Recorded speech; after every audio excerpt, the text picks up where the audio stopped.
For years now, as we know, Donald Trump has been assaulting the media, journalism, journalists, and the contempt with which he has treated the Fourth Estate seems to be spreading to others in his administration.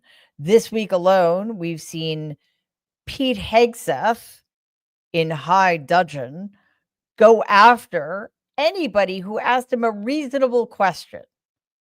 Today, Pam Bondi gave an embarrassingly out of control and melodramatic performance, storming out of the press room simply because, once again, she was being asked reasonable questions.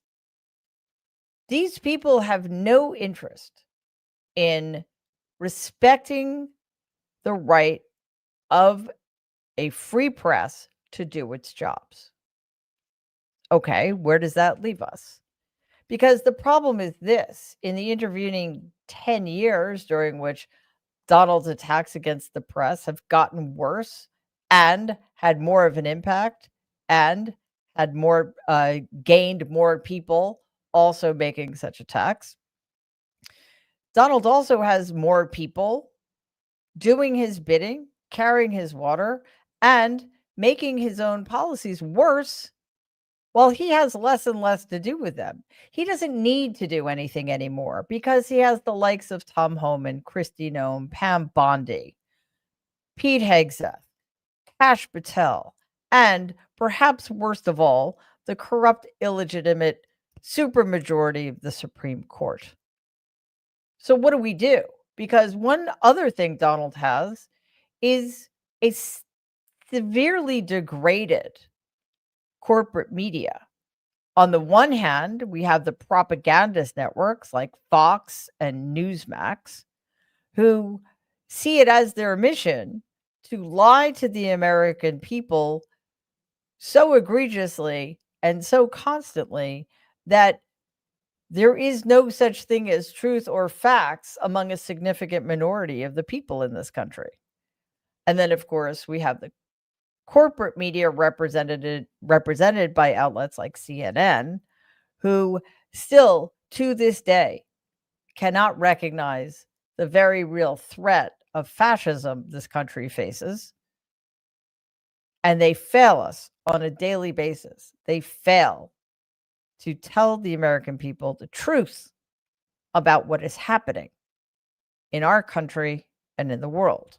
So it is more important than ever that we build a robust and powerful independent media. Why?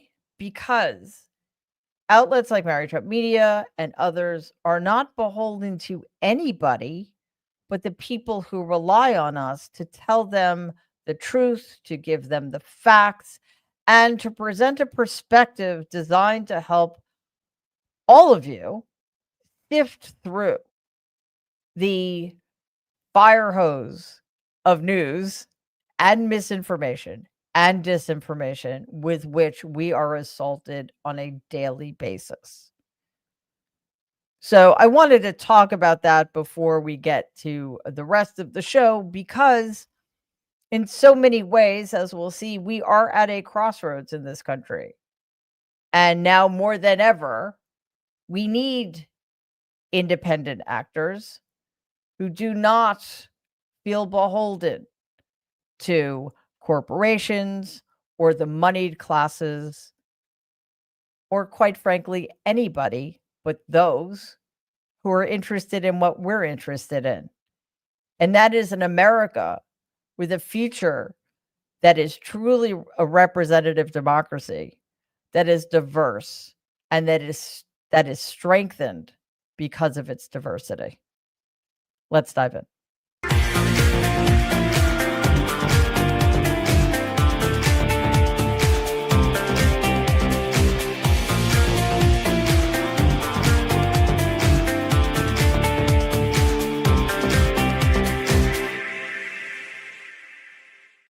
Good evening, everybody, and welcome to this episode of Mary Trump Live. It is very good to be with you. I checked before we started. It's Friday. And what a Friday it has been. It is the last it is one of the last days in June, is the last Friday in June, and that is typically a day the Supreme Court hands down a lot of very important decisions, and that is exactly what happened today. The Supreme Court handing down one of the most egregious decisions of the year, and that sadly is going to have a lasting effect on the future of this country.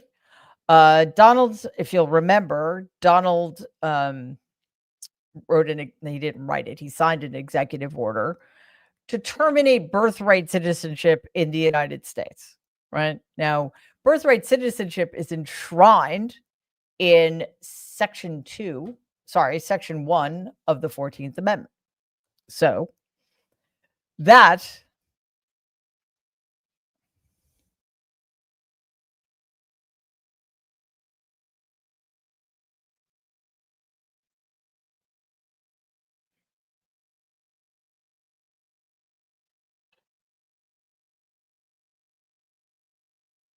hello.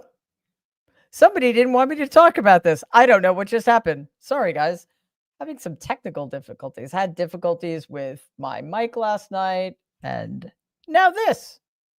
Anyway, as I was saying, Donald signed an executive order a while ago to terminate birthright citizenship in the United States, despite the fact that that was enshrined in the first section of the 14th Amendment, and that was put in place right after the Civil War, and the enslaved people were freed.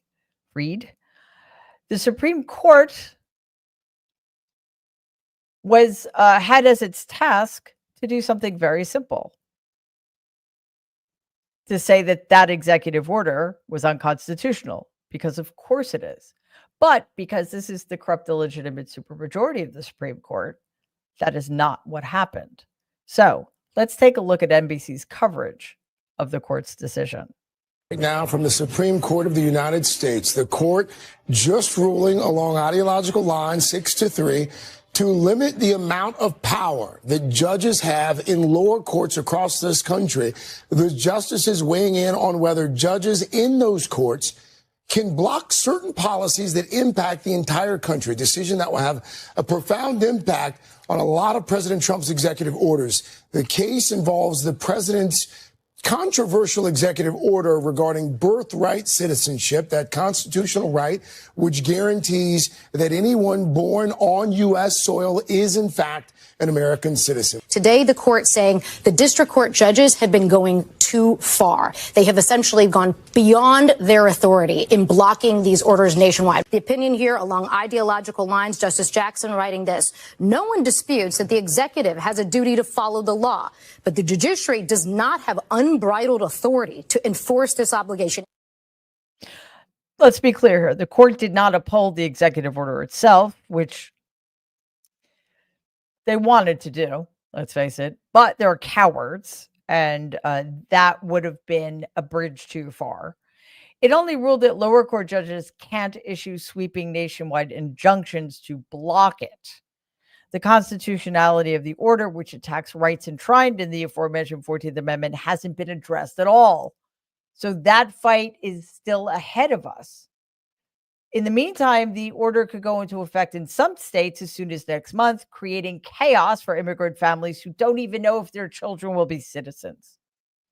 So, I mean, this has happened again with this corrupt, illegitimate supermajority of the court. In other words, they issue a partial ruling that does not address the central issue, or they send it back to a lower court, essentially sending signals to those who would be so inclined to come up with a better way for them to do their bidding. In other words, what the court is saying right now, essentially, is just come up with a better argument for us to repeal Section 1 of the 14th Amendment, and then we'll go ahead and do it. But we just don't have a leg to stand on right now. Give us the leg, and we got your back. That's basically, I think, what's happening. Luckily, legal advocates are already gearing up to fight back. Many of the original lawsuits struck down are now being refiled as class action suits, which still challenge Donald's order just using new legal tactics. While the Supreme Court ruled that judges can issue sweeping universal injunctions that it can apply nationwide, it did leave open the option for plaintiffs to seek class action lawsuits. So that is a very important course correction. William Powell, a lawyer from one of the cases in Maryland, said the amended complaint would certify a nationwide class of all people who are affected by the executive order. We just released a video overviewing all of the major Supreme Court decisions today. I urge you to check it out because it was a very bad day. There were a couple of decisions that were relative victories for the progressive side of things, but the three major rulings that we discuss were quite devastating and remind us, or should remind us anyway, that the Supreme Court is the most important issue that people should be voting on. And Democrats have failed to make that case for decades now.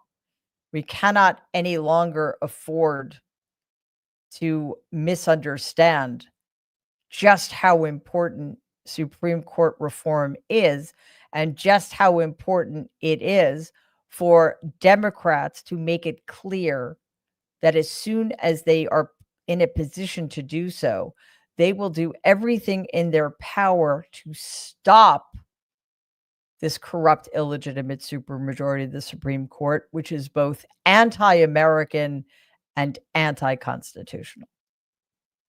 So Donald didn't get to stay a winner for too long because a $2.7 billion trade invoice delivered from Canada just blew up in his face. Canada refused to back down from a fee that the U.S. owes the country, causing Donald to do what he has been doing on an hourly basis lately. He had a meltdown. Canada has a 3% digital service tax that has been in place since last year. First payments begin Monday, and American companies will owe about $2.7 billion.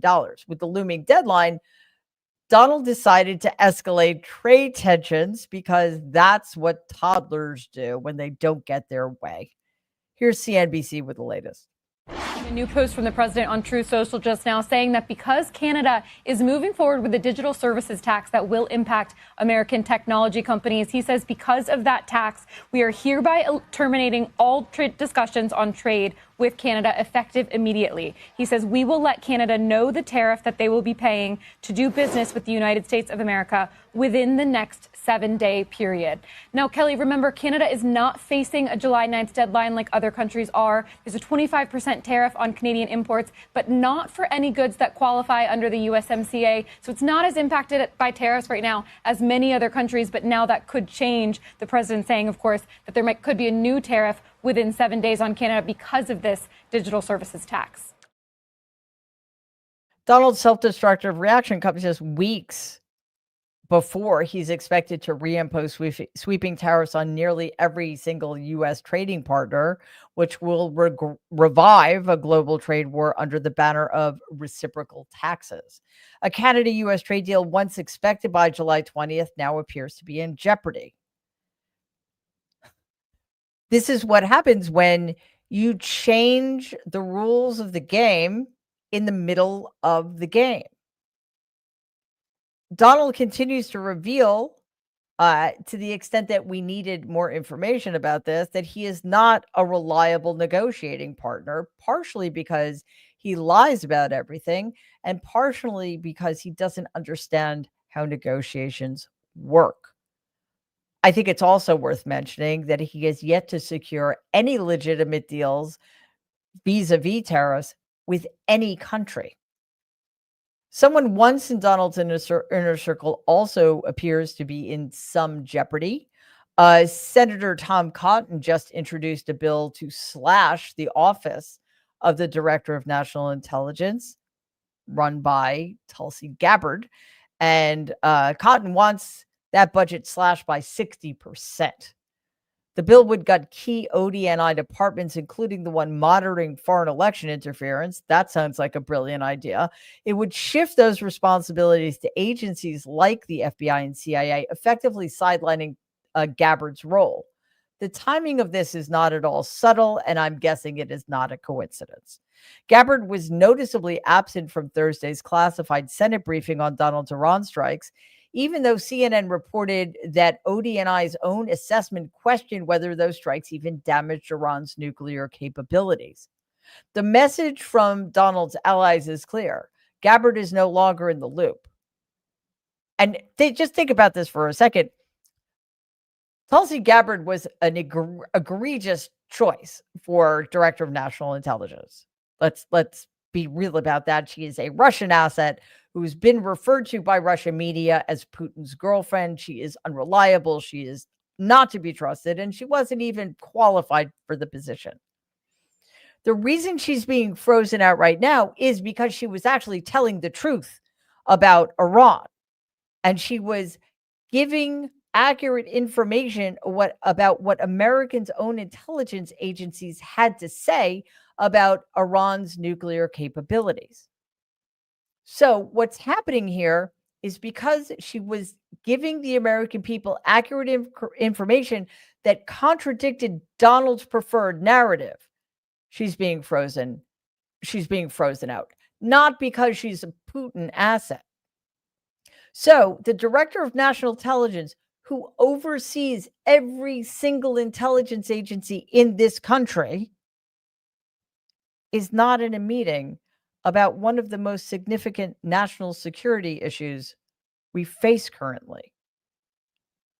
Tulsi Gabbard is not the only one who is catching some heat. We all know that Donald and his staff engage in shady practices and quid pro quo deals, usually with the end of enriching themselves further. But when it comes to ICE and illegal deportations, as we've seen this week, things are getting increasingly dark. Stephen Miller, as it turns out, a resident Nazi in the White House, owns up to $250,000 of stock in government contractor Palantir. Now, earlier this year, Palantir won a $30 million ICE contract to deliver an operating system tracking and managing deportations and granting, quote, near real-time visibility on those who self-deport, unquote. When they say near real-time visibility, what they mean is that they are blatantly and potentially illegally surveilling immigrants in this country so ICE can target, kidnap, and detain them. To that point, Donald and Stephen Miller granted a surveillance contract to a company that Miller just so happens to invest in to the tune of over $250,000. Now, the corruption is so blatant, it's impossible to deny. And people are beginning to make clear just how they feel about this corrupt deal. Protesters blockaded Palantir's offices this week, calling for it to stop building surveillance systems for ICE and also stop working with the Israeli military. Between 130 and 200 demonstrators in Palo Alto and a few dozen in New York gathered outside of the respective offices, chanting and protesting the company. First of all, we should protest any company that gets government contracts to invade the privacy of anybody in this country, because if we think they are going to stop at immigrants, we are deluding ourselves. What's also equally troubling is the fact that the people in the executive branch, certainly people in Donald's inner circle, have it as one of their main missions to enrich themselves by virtue of the positions they hold in our government. They are not government employees so they can make the lives of American citizens better. They are not government employees so they can fix anything at all. They are not civil servants in any sense of those terms. They are there so that they can rig the system even further in their favor so they can get away with the kinds of corruption that Donald Trump has made a hallmark of both of his administrations. The difference now, of course, is not only is there nobody to stop him, but there are more and more people willing to get in bed with him, metaphorically speaking, of course. Have I mentioned it's Friday? As you know, our day started on Saturday because somebody got it in his little head that it would be a good idea to order an illegal missile strike against a country that causes us no imminent threat. So yeah, this week felt longer than most weeks do, and trust me, most weeks feel long these days. So we're gonna end a little bit early. Don't worry, we have our emotional support moment. But I have some housekeeping things to catch you up on after we get to our emotional support moment, which we're calling the "We Made It to Friday" emotional support moment, because that's not guaranteed. I'm just kidding. Of course it is, because we're us. We always make it to Friday. So today's ESM was suggested by one of our viewers, SmithJa79, and it's a visit to one of my favorite kinds of places on the planet, an elephant nature park, where it's actually pretty normal to see rescued elephants going about their business, going on their daily strolls. They get to choose how they want to spend their day. It's like a life goal, actually. And this also sounds like a life goal. They get to choose who they want to hang out with. Now, whether they're splashing around in the river or rolling around in the mud, which is both fun and necessary for elephants, or just bonding with each other, these little guys are enjoying their lives and living them to the fullest. So let's take a look together.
Wow. Thank you, Smith79.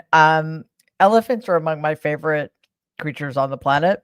And I'm telling you, if I could, I would go to one of these places for 6 months and volunteer. That is something I want to do at some point in my life. I think if we all did that, 6 months is a long time, but if we all did that for, you know what? That's what we should do. Instead of military service.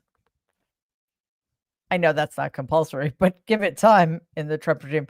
But I think instead of offering college tuition in exchange for serving in the military or what have you, we should do that for volunteering to work in elephant nature parks, because I think that would make us all better people. Just looking at that, I felt like it made me a better person. Okay. So let's get to your questions, comments, etc. Earth Angel 1-16G, new member, welcome. Thank you so much. That's great. And another new member, Brave Vol. Excellent. Thank you. And another one, Scott.A62. Welcome. And yet another, Erica.Ashley. Thank you so much for being here. Regina Wolf 5548, thank you so very much. Comment, a Canadian citizen, a Canadian citizen died in ICE custody. I hope Canada sues. I do too. Thank you for reminding me. We made a whole video about extraordinarily alarming 911 calls out of ICE detention centers that were uncovered by Wired. And I urge you to check it out because this is a situation that needs much, much more attention than it's getting. But I also warn you that it's very difficult to hear. The things that are going on in ICE detention centers, which are denying access to family members of the detainees, denying access to members of Congress, and providing no transparency whatsoever, are quite alarming, as you can imagine. But we cannot let any of this go under the radar. So thank you for reminding me to mention it. Zella Joey, thank you very much for that. Comment, Senator Mcowsky was talking about flipping over to Democrat. Can a senator flip to a different party in the middle of the term? Yeah, they can. I personally, great, do that because hooray, we need more. But on the other, I kind of find it unethical. But, what's her name? What is her name? I miss her so terribly. I've forgotten her name. Kirsten Sinema did that. She left the Democratic Party. I think she became an independent. I don't remember. I think she still caucused with them. I don't remember. But yeah, I think if people elect you to represent them in one party, I don't see why it's okay. But then on the other hand, you can vote however you vote anyway. So maybe it's just more honest. I'll have to think about that a bit. But please, Senator Murkowski, I know you're watching. Please become a Democrat and caucus with the Democrats. You guys didn't know she's a fan of the show. Cindy Bolt, super sticker. Thanks as always, Cindy. Cheryl, thank you very much for that. Oh, wait, is this Mida Cheryl? Under the radar as an alias? I think it was. Cool. Comment, Mida Cheryl was late due to cat care fee. That is a reasonable reason to be late. Cat care always takes precedent. His Divine Scadu, thank you as always. Question rather, if the two-pay regime hates POC so much, people of color so much, what's with all the bronzing makeup and tanning beds? I will never know. I will never, ever, ever know. I don't get it. I find it fascinating that nobody's out. I don't think it's that important personally, but I still do find it fascinating nobody's ever asked him the question. Nobody. And well, anyway. Ghostlayer 59, thank you so very much. That's fantastic. Comment, error 404, brain not found fee. I can relate to that. Put my local U.S. rep on blast yesterday. Christy Houlihan, Pennsylvania, calling her out. She's a fucking dumpster fire that needs to be primaried for voting with GOP on no impeachment. She's part of the problem. Heartily agree. 128 cowardly Democrats in the House of Representatives voted with the Republicans not to bring articles of impeachment against the most corrupt, anti-American, anti-constitutional president in American history. about an issue in which he once again usurped congressional authority to launch an illicit, unconstitutional missile strike. I would love to hear the rationale behind that vote. Unbelievable. Thanks, Democrats. Sheila3444, super sticker. Thank you so much as always. Gary, Canadian in the house, elbows up. Sorry, he's doing it again. My apologies. Thank you very much for that, Gary. Comment. Trade deals with Donald are conjured out of thin air, meaningless. Donald's dementia is an advanced stage. It's just unbelievable. Thanks, Mary. Well, thank you. And yeah, I mean, he is decompensating. If sometimes it feels like he's decompensating before our eyes, it really, really does.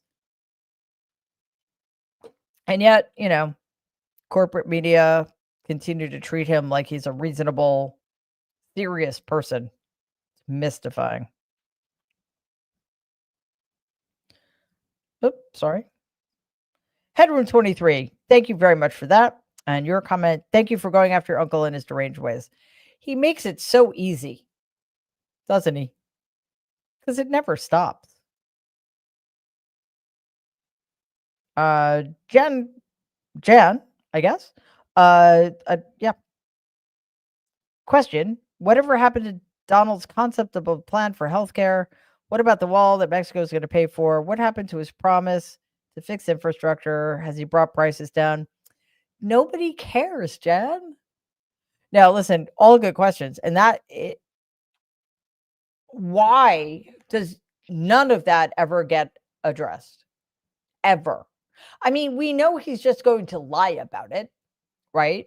He's going to say, of course, prices are way down. We finished the wall. Mexico, I have the check that Mexico sent to pay for it. My healthcare is the best healthcare. He'll lie, of course. But the questions still need to be asked. Why does he get to lie with such impunity? Why does he get to make promises that never get fulfilled and never get pressed on them? Again, independent media. That's the void we're filling or trying to. But the other thing is, like, who of us has access to ask him questions? You know, we can't get White House press passes. Wouldn't that be fun? It will never happen, but it would be fun. Kay gifted 1 Meritron Media membership. That's awesome. Thank you so much. Jan, super sticker. Thank you again. Karnak, magnificent. Thank you very much for that. Much appreciated. Jim, thank you. Thank you, Jim. That's great comment. Even Dems having meltdowns over Zoran's win. So strange. Don't get me started. Don't get me started. It Democrats need to do a little. They need to figure out what they want this country to be. And they need to figure out what their role is. Why indeed the meltdowns? And I think part of it is because the corporate establishment Democrats suffered a quite big and for them stunning loss, and they don't know what to do about it, and they're not doing anybody any favors here, including themselves. So